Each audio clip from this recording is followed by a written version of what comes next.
Entrepreneurship a lot of times is solopreneurship, or it is all in your head.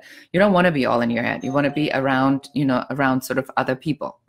So that's what I'm looking at with the male and the female, is that you have to learn to be strategic and somewhat unapologetically yours.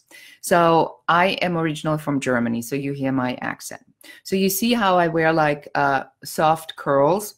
That's a strategy, a branding strategy decision I make, because when I speak in public, because I have a German accent and I'm originally from Germany, and I talk about systems and processes and architecture and building and blueprints, people have a common perception of Germans being, so I play into that with the language that I use, which is sort of very male oriented, but I make sure that in my appearance, I demonstrate that I am still a woman.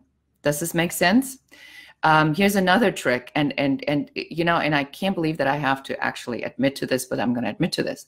So because I'm so far out, with what I talk about, women and equality, I get a lot of hate mail, even death threats, because I am such an angry, outspoken feminist, of which you can see I'm like really super angry, and it's all about destroying men. Yeah, right. But that's what people perceive. So you have to make sure that, you're always conscious of what are you wearing, how are you wearing it, what are you portraying. So I wear a wedding band. I'm not married, but I wear it because it cuts off half of the stupid comments I get, and they go like this: you feminazi, you're probably not even married. So I want to not even have this conversation, or whether or not I have a man in my life. By the way, I do, but I don't want to have to justify that to anybody, and neither should you.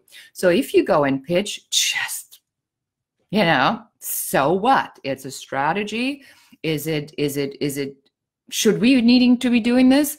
Absolutely not. But it is just one of those things that is a perception that we're up against as women that we have to be aware of. And then you fight it, however subtle or upfront that you are. And some fights are just not worth fighting, like answering, are you even married, to establish my validity as a woman. Men will immediately challenge your subject matter expertise. So I call this my 2x4 strategy.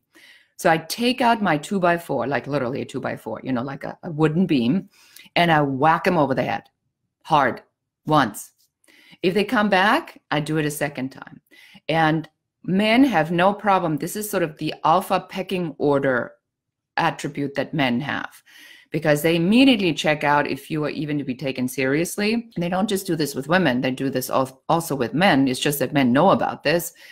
Which is why men constantly seem to be bragging about themselves. It's because this is just part of this this sniffing wolf pack method, is that they want to know, are you a worthy component? So as a woman, you can't be really doing the sniffing, so you have to do the whacking. So, but you do it charmingly, and then you can back off. Like I had a case with a guy on my YouTube channel who just went like swinging at me. So I took my 2x4 and I whacked him twice really hard.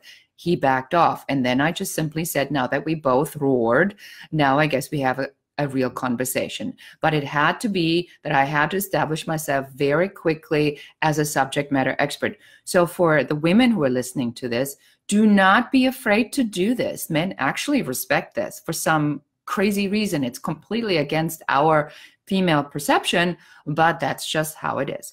So for the men who are listening to this, and to say, what are we doing sort of with the women and the society norm? So your key really here is awareness.